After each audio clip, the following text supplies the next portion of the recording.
Hey there, Daniel with Z-Man here. We talked a few weeks ago about our new GOAT ToadZ project. This is something that we're really excited about. It's something that we've never done before. I don't think any other companies have done something quite like this before.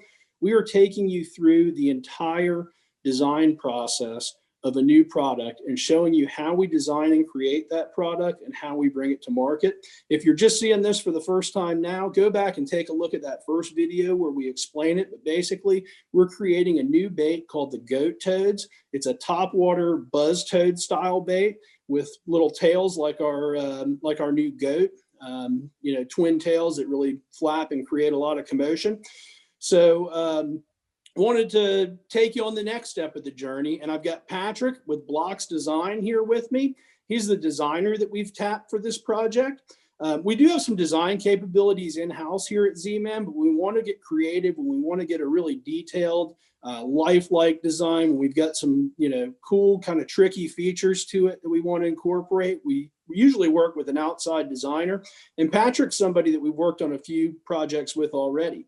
Our sling blade spinner bait, it's got a really cool stable track head design, we call it, with a grooved underside. Patrick helped us with that design. Our cross-eye snakehead swim jig is another one he helped us with. Our new darters, which is a soft jerk bait. It'll be available in about 3.5 weeks here, be available to buy. Patrick helped us with that one. And we've got another cool product that we've worked on together that we can't tell you about yet, but we're going to talk now about the GOAT ToadZ. So I wanted to introduce Patrick and kind of ask him get him to tell a little bit about himself and how he approaches a project like this. So Patrick, tell us a little bit about, your background, both inside and outside the fishing industry. Yeah, no problem. Hi, everybody. Patrick here from Blokx Design.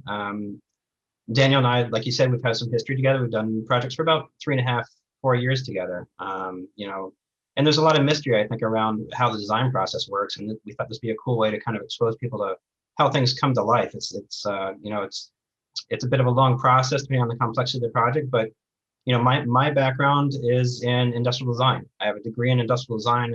I went to college at Georgia Tech and Pratt Institute in New York, and studied product design. And product design, many times called industrial design, is kind of a mix of engineering and art. So I'm kind of in the middle there. I'm not an artist all the time, and I'm not an engineer all the time, and I kind of wear both those hats. And the design that we've done, it spans consumer products and sporting goods, medical devices. My company does interior design for aircraft. We do a lot of medical product. We do barbecue grills, quite a bit of barbecue grills, actually, smokers. But we have clients that contract us, just like Z-Man does, to come in and help them, assist them through the design process. And I think we're going to talk a little bit about what that process is going to be. And hopefully through the next couple of weeks, everyone gets to see how that happens. I guess it's going to be a couple of months, actually. But we'll get to show off kind of what our skill sets are and show kind of how things come to life. Cool. Yeah. And this is something we're really excited about. It's really cool. And that's why we wanted to share this with you, because it's cool to see how something is born and how it comes to life through the sketching, 3D modeling, prototyping, that whole process. And Patrick's one that we're going to lean on pretty heavily on this GOAT ToadZ project. So, with a project like this specifically, Patrick, I know you've got some experience, working with Z-Man on fishing lures.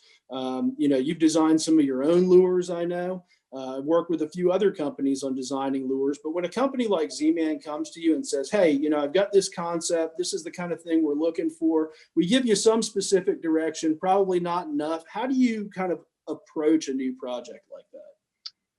Almost all our projects, we work on a really wide range of products. So and we're not necessarily an expert in any of those products. I'm not a pilot, even though we do aircraft interiors. I'm not, the extreme smoker advocate outside at the grill. But all these things, because, they are products or things that people use and interface with and react with. They have to function, they have to look good. And the process we follow in the very beginning is usually just research, just because we're not always experts in those categories. Now, obviously, we've done a lot of lures, so our expertise is built over time. But on projects like this project, we will gather inspirational images. We will gather up pictures of toads, as funny as that is, because once you start looking at these pictures very carefully, you start seeing the nuances of how the nose or the mouth shape is different than a frog, how the nostrils are configured, how the eyeballs are configured. They're set more forward than on the sides. So we'll do a research project. We'll look for inspirational images of the toads. We will pester you, Daniel, for, well, what hook it's meant to go with, or what many different hooks it's meant to go with. Many times we'll start modeling those just in CAD, so we have those as an underlay to sketch over. We'll start looking at what size it has to be. We'll look at the competitive set. What's the competition doing? What are like lures that you might already have in your line? So we'll do, many times what we call phase 0, and it's a lot of research, and that happens with almost any project we work on. Sometimes we know enough in the category that we don't have to go and do a ton of research, but always there's some kind of inspiration for us to follow through the process, and that also helps get our clients on board, because we can share those, and we could spend hours sketching right off the bat, but if you're like, oh yeah, that's the wrong hook, then it just made all of our sketching a waste of time. So that phase 0 of research isn't just getting us up to speed and knowledgeable. That phase 0 is also getting the buy-in from a client like yourself, Daniel. Great. Yeah. And that's, it's really cool. I didn't expect that when we started working together to get actual, pictures of, real animals or competitive products, and the amount of research before any of the design work even starts was, pretty surprising to me, but it's a really cool process, and it makes a lot of sense to, start at ground zero and I think see what else is out. It also helps us build a great foundation. Whereas when we get halfway through the design process, we're saying, like, why is a nose this shape? We should know why. We should know why it should be in our, for you, we always put together a PowerPoint deck or a Google Docs image for some of our clients. And that's our fallback. When we're like, why do we take this direction? We can go back. We can even, many times we've gone back to old projects and even pulled stuff forward into a new project, just because some of the research was there, some of the references were there. And it's a great document to have. Yeah, and that's pretty cool to go back at the end of one of these projects and look at where it started too. I did that not too long ago. I pulled up the sling blade spinner head and saw where that one started and where it ended up. And it's just, I think it looked more like a duck. I think it looked more like a duck when we started. Yeah. Now it looks like a great fish head, and it's one of the best spinner baits out there. People love it. All right, so you've kind of done this research, laid the groundwork, kind of done your homework.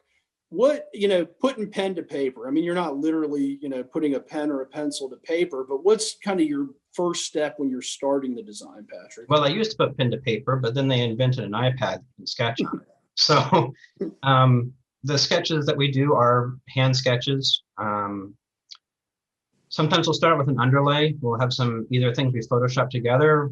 For this project, we may take, like, we know that you have those legs that are already your kicking legs. We'll probably take those and we'll graft them onto some sort of picture of a toad if we can find it in top view, and start morphing those together just in Photoshop. And that'll be our underlay. And the way I work is I take that underlay. It used to be that I would just use it under really thin paper where I would sketch and draw it.